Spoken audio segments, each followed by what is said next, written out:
आपको बताइए इनका तज्जिया लेने का भी अपना ही मज़ा होता है। तो शुक्रिया वड़ाइद साहब, आपने हमें वक्त दिया।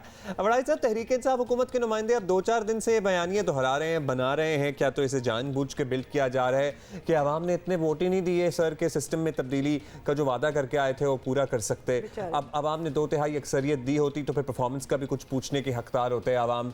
तो क्या 4.25 साल हुकूमत में गुजारने के बाद वोटर को ये मंतक जब पेश कर रही है तहरीक इंसाफ, ये उसके लिए काबिल कबूल होगी? मेरा नहीं ख्याल कि ये मंतक काबिल कबूल है।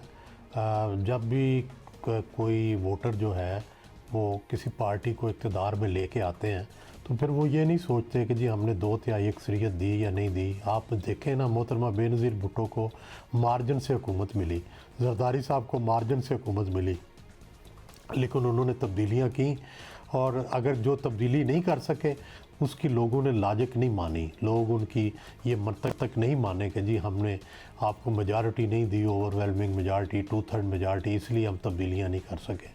तो मेरा ख्याल है कि आपको टैक्ट से, आपको एक तरीके से हुकूमत चलानी होती है, उसमें फिर बाज़ औक़ात मेजॉरिटी मैटर नहीं करती। आप देखें सेनेट में हुकूमत की मेजॉरिटी नहीं है लेकिन वहाँ से भी बिल पास हो रहे हैं, तो इसका मतलब है हुकूमत अगर चाहे, मैं करना चाहे तो कर सकती है। अच्छा वड़ाइद साहब, वी आर जस्ट इमेजिनिंग कि ये आइडियल सिचुएशन होती का क्या है, क्योंकि तहरीक इंसाफ को 2/3 अक्सरियत नहीं मिली और पार्लिमानी निज़ाम में जिस तरह हुकूमतें बन सकती हैं वैसी ही बनी, तो ज़्यादा नो सरप्राइजेज देयर। लेकिन इस दौरान अपोजिशन से दुश्मनी की हद तक मामलात रखे गए, क्या इसका कोई नुकसान नहीं हुआ होगा उनको? There was no cordial working relationship at all ना। ही नहीं तो थोड़ा सा तो इनको ओनस जो रिस्पॉन्सिबिलिटी है वो बनता ही है। हुकूमत मुफाहिमाना रवैया रखती तो क्या उसके लिए काम करना आसान ना होता?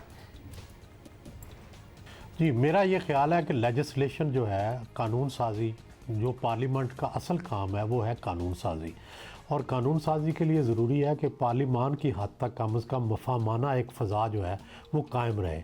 तो उससे ये होता है कि गिव एंड टेक से आप जो है लाज पास कर सकते हैं। इस हुकूमत ने शुरू से ही एक मुखासमाना रवैया रखा जिससे अपोजिशन जो है वो बिल्कुल ही तावन करने से इनकार करती रही। बहुत सारी ऐसी चीज़ें हैं जिसमें तावन हो सकता है, हुकूमत के लोग भी समझ रहे होते हैं कि तावन हो सकता है और अपोजिशन के लोग भी समझ रहे होते हैं कि तावन हो सकता है, लेकिन दोनों एक मुतहारफ फरीक के तौर पर बटे हुए हैं, जिसकी वजह से ना लेजिस्लेशन हो सकती है, ना वो इकट्ठे होते हैं, ना एक दूसरे से इत्तफाक करते हैं। अगर यही मफामाना फ़ज़ा होती तो मामला बेहतर हल हो सकता।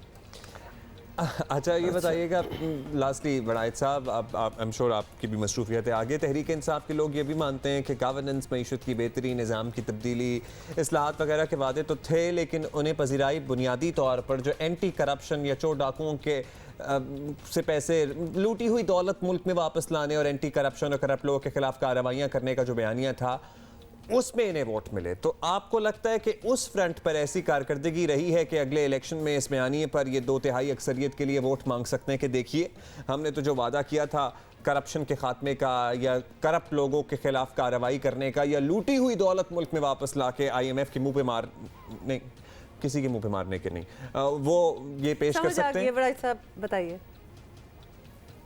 मेरा ख्याल है कि सिर्फ करप्शन का बयानिया नहीं था, एक पैकेज था जिसमें तब्दीली भी शामिल थी, जिसमें इस्लाहात भी शामिल थी और करप्शन के ख़िलाफ़ मुहिम भी शामिल थी।